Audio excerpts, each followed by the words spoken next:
বন্ধু কি মহিমা পরানো ধরিয়া টানে নয়নের ভঙ্গিমা দেখায়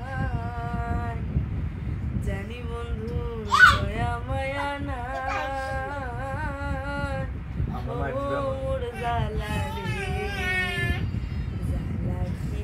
দিয়া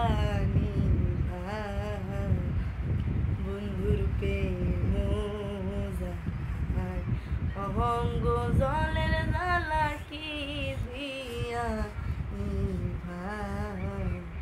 বন্ধুর প্রেম জ্বালায় অহঙ্গ জলের জ্বালা কি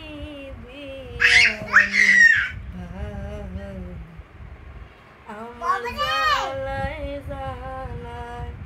অহঙ্গ জলে জ্বালা কেমনে বন্ধুর প্রেম অহঙ্গ জলের জ্বালা কি দিয়ানি বন্ধুর প্রেম অহঙ্গ জলের জ্বালা কি দিয়ানি আবার কয় যে ওর গানের মাধ্যমে নাকি ও আমারে কিছু বুঝাইতেছে কয় আপনি কি লিগা বুঝেন না এই যে গানগুলা গায় এগুলো তো আপনারই মেসেজ দেয় মানে আমারে বুঝায় যেন আমি যাইগা বই তোমার কথায় তোর আমি যাইতাম না আমি যাবে তোমরা আপনারা যদি আমি যদি কই যাব না আমি সত্যিষ্ট করে হলো মরে যাব আরেকটা আর কি পাবনার মেয়েরা কি সবাই কি চায় যে তাদের ঘরে একটা করে সতীন আসুক? না না ওরে বাবা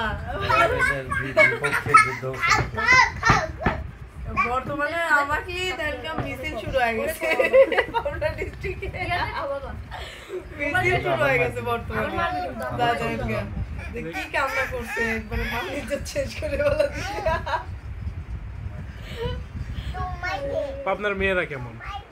আমার কাছে পাবনার মেয়েরা ভালো আমি পাবনার মেয়েগুলো সাপোর্ট করি না ভালো না না কিন্তু আমরা তো জানি যে পাবনার মেয়েরা সহজ সরল হয় সবাই না না এগুলোর ভিতরে যে কি পেস এটা আমিও কই পাবনার মেয়েরা তো সহজ সরল এটা বুঝবেন কেমনে আপনি পাবনার মেয়েকে বিয়ে কইরা তারা রেখে আরেকটা বিয়ে করে দেখেন তখন তারও আসল রূপ বের হয়ে যাবে। আচ্ছা পাবনার মেয়েরা যদি ভালোই না হয় তাহলে শেষ করে দিই। আচ্ছা যাই হোক এর আগেও একবার বলেছিলেন এই কথা যে আপনার একাকিত্ব বোধ করেন বা ভালো লাগে না এর জন্য একটা সতীন দরকার কিন্তু এটা মানুষ তো মানতেই পারতেছে মানুষে বলে না বড় বউয়ের অসুখ বড় বউ অসুস্থ এটা কিভাবে অসুস্থ থাকতাম ভাই তাহলে তো মনে করেন যে বিছানায় শুয়ে থাকতে হবে তাহলে এত সুন্দর করে ড্রেস আপ করে আপনাদের সাথে সাধারণ কোনো মানুষ তো স্বাভাবিকভাবে একটা সতীন সে থাকা অবস্থায় আরেকটা সতীন নিয়ে আসার জন্য তো পাগল হবে না এগুলো ওই যে মানে অনেক সবার মন মাইন্ড সবাই এখন যা আল্লাহ সৃষ্টি করছে এরকম করে বুঝছেন আমার ফ্যামিলিও এরকম না যে সতীনের ইয়ে করবি আমার ফ্যামিলিও সেরকম সাপোর্টিং না কিন্তু আমি মানুষটা আমি ইসলামিক অনুযায়ী মানি দেখে আমি এতটুকু সাপোর্ট করি আমার স্বামীকে আমার সতীনকে যেটা অন্য মেয়েরা করবে না সাপোর্টটা তাহলে কি দর্শকদেরকে আমরা বলতে পারি যে বড় বউ অসুস্থ না না এটা জীবনেও না আমি যদি অসুস্থ থাকতাম তাহলে তো শুয়ে থাকতাম এত ড্রেস আপ পরে এসে আপনাদের সাথে তো আর গল্প করার টাইম থাকতো না যেমন মানুষের কথাই কিন্তু অসুস্থ হয়ে যায় এটা সত্যি এটা মানুষ যেভাবে কথা কয় না যে সমস্ত কমেন্ট করো এত সুন্দর করে হাসতে এত সুন্দর করে হাসছি তারা কি কয় জানেন ওই বড় বউয়ের মনে ভিতর মনে হয় তুমি যে একটা গান গাইছো ওই গানে কি গাইছো জানো কয় কি বড় আপুর জ্বালামি ছোট আপু আপনি জান গা কি গান শুনি তো কোন গানে গানটা একটু বলেন তো বন্ধুর প্রেম ও জ্বালায় অঙ্গ দেখি একটু করতে